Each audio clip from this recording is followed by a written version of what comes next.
నమస్తే అందరికీ. ప్రయాగ్రాజ్ నుంచి కాశీ వచ్చేసాము. కాశీలో రూమ్ ఇలా ఉంది. ప్రయాగ్రాజ్ కుంభమేళా దానికి కాశీ ఫుల్ ప్యాక్ అయిపోయి రూమ్స్ అస్సలు దొరకట్లే. ఈ దొరికిన రూమ్స్కి కూడా ప్రైజెస్ టూ మచ్ హైలో ఉన్నాయి. 3-5 అన్నారు. ఇంక వేరే ఆప్షన్ లేక తీసుకోవాల్సి వచ్చింది. మేము అడిగే టైంలో ఇంకా 40 మెంబర్స్ బయటే ఉన్నారు రోడ్ మీద రూమ్స్ లేక.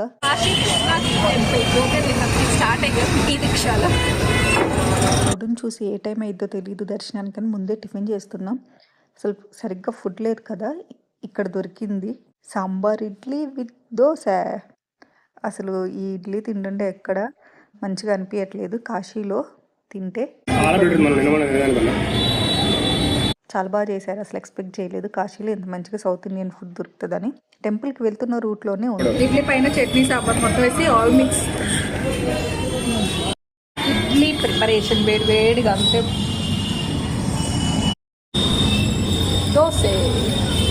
కాశీకి మరో పేర్లు వారణాసి, బెనారస్. జ్యోతిర్లింగాలలో ఒకటైన కాశీ విశ్వనాథుడి దేవస్థానం. ఈ ఆలయ గుడి పైకప్పు బంగారు కలర్లో ఉండటం వలన బంగారు దేవాలయం అని కూడా పిలుస్తారు. శివుడు పార్వతికి వివాహం అయిన తర్వాత కైలాసం వదిలి ఒక ప్లేస్లో ప్రశాంతంగా జీవించాలి అని ఎక్కడా అని వెతుకుతూ ఉండగా కాశీ పట్టణం కనిపిస్తుంది. అక్కడే ఉండాలి అని అనుకుంటారు. శక్తిపీఠంలో ఒకటి అయిన కాశీ విశాలాక్షి దేవి ఆలయం కూడా ఇక్కడే ఉంది. కానీ విశ్వనాథుడు టెంపుల్ లోపల శివుడు, అన్నపూర్ణాదేవి ఉంటారు. విశాలాక్షి దేవి టెంపుల్ మాత్రం కొంచెం ముందుకు వచ్చిన తర్వాత ఉంటుంది. ఇక్కడ అంత క్రౌడ్ ఏమి ఉండదు. కుంభమేళా టైంలో అసలు కాశీ కూడా ఫుల్ క్రౌడ్ ఉంది. అసలు మామూలుగా లేదు. పిల్లల్ని తీసుకొని అస్సలు రావద్దు. అసలు జనాల్లో ఇట్లా వెళ్ళిపోతూనే ఉన్నారు. మనం నడవాల్సిన అవసరం లేదు. ఫ్లో అట్లా వెళ్ళిపోతూ ఉంది. కుంభమేళాలో క్రౌడ్ ఎక్కువ ఉండిద్ది అనుకున్నాం కానీ అసలు అక్కడ తక్కువ ఉంది. ఇక్కడ మాత్రం కాశీలో బీభత్సంగా ఉంది క్రౌడ్. జాగ్రత్త వచ్చే వాళ్ళందరూ. ప్లస్ మోసాలు మాత్రం బాగున్నాయి, చూసుకోండి జాగ్రత్తగా. దర్శనం బాగా అయింది.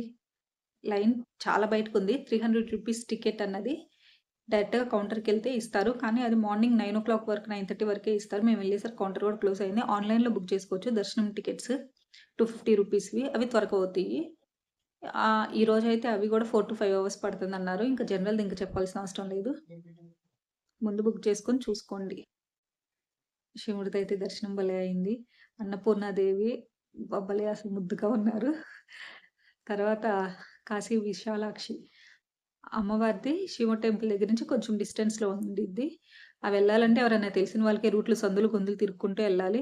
అమ్మవారిది కూడా అసలు చాలా బాగుంది. వారాహి అమ్మవారిది అయితే మార్నింగ్ 9:30కే క్లోజ్. మార్నింగ్ టైం ఒకటే ఓపెన్ ఉంటుంది. అది చూసుకొని వెళ్ళాలి. దర్శనం చాలా బాగా అయింది. అసలు దర్శనం అయిపోయి బయటకు వచ్చాక ఇంకా లైన్ అంతే ఉంది. ఇంకా తెలిసిందే కదా, లేడీస్ అంటే మనకి మళ్ళీ శారీ షాపింగ్లు ఉంటాయి కాబట్టి వచ్చాము. టెంపుల్ దగ్గర నుంచి బయటకు వచ్చిన తర్వాత చాలా షాప్స్ ఉంటాయి. అన్నిటి దగ్గర ఒక్కొక్క లుక్ వేసుకుంటూ వచ్చాము. లుక్ వేసిన దాంట్లో నచ్చిన కొన్ని శారీస్ పర్చేస్ చేశాను. ఇవన్నీ కనిపిస్తున్నాయన్నీ ఫుడ్ కోర్ట్స్. చాలామంది ఇక్కడే రిలాక్స్ అయిపోతున్నారు, పడుకుంటున్నారు. కొంతమంది జర్నీ చేసి వచ్చి అలసిపోయిన వాళ్ళందరూ ఇక్కడే. మనం ముందుకు వెళ్తే ఘాట్ వస్తుంది, దశాశ్వమేధ ఘాట్.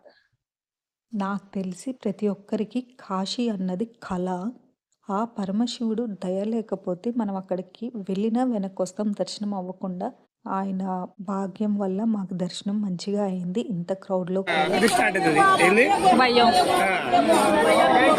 ఇక్కడ గల్లీలన్నీ చిన్న చిన్నగా ఉన్నాయి అసలు. ఇంకా గల్లీకి ఒక టెంపుల్ ఉంటుంది.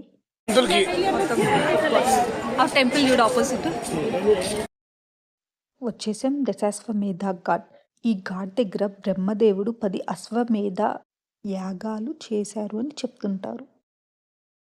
దశాశ్వమేధం అన్నది దాస్ అంటే 10 అని, అశ్వ అంటే గుర్రాలు, మేధ అంటే బలి అని. బోట్స్ ఉంటున్నాయి. బోట్ రైడ్కి ఏ ఘాట్ నుంచి ఏ ఘాట్ వరకు ప్రైజెస్ ఎంత, మణికర్ణిక ఘాట్ వరకు అయితే అన్ని ఘాట్స్ చూడాలంటే ప్రైజెస్ ఎంత అని. ప్లస్ ఇక్కడ చూస్తున్నారా, ఈయన రుద్రాక్ష కాయలు తెచ్చి అవి క్లీన్ చేసేస్తున్నారు మన కళ్ళ ముందే. ఈ కనిపిస్తున్న బోర్డు మీద మనం స్కాన్ చేస్తే ప్రతి ఘాట్ దగ్గర వాటి స్టోరీస్ మనకి తెలుస్తాయి. కనిపిస్తుందా? ఇదే ఇక్కడే గంగా హారతి ఇచ్చే ప్లేస్. అన్ని బెంచెస్ వేసి ఉన్నాయి కదా. ఈవినింగ్ 6 o'clock వస్తే మనకి క్లియర్గా అనిపిస్తుంది హారతి. ఆ టైంలో కుదిరితే పక్కనే ఉండి కాకుండా మనం లోపల ఘాట్స్లో బోట్ మీద నుంచి చూస్తే ఇంకా బాగా కనిపిస్తుంది వ్యూ. ఇంక ఇదంతా మార్కెట్. కుంభమేళా నుంచి ఎందుకంటే అందరూ కాశీకి వస్తున్నారు. కొంతమంది కాశీ కాకి ఒకటి స్నానాలు వేస్తున్నారు కుంభమేళా అన్నట్టు. కానీ ఇప్పుడు మాత్రం అందరూ డబ్బులు వివక్షంగా గుంజుకుంటున్నారు. ఆటో వాళ్ళు కానివ్వండి ఎవరైనా సరే కిలోమీటర్కే 200-300 ఛార్జ్ చేసుకుంటున్నారు క్రౌడ్తో. డైరెక్షన్ ఒక రూట్కి వెళ్తే ఇంకో రూట్కి వస్తున్నాము. అందుకే ఆటో వాళ్ళకి కూడా లీనియన్స్ ఎక్కువైపోయింది. పర్చేస్ చేశాను ఏంటి అన్నది నెక్స్ట్ వీడియోలో చూసేయండి.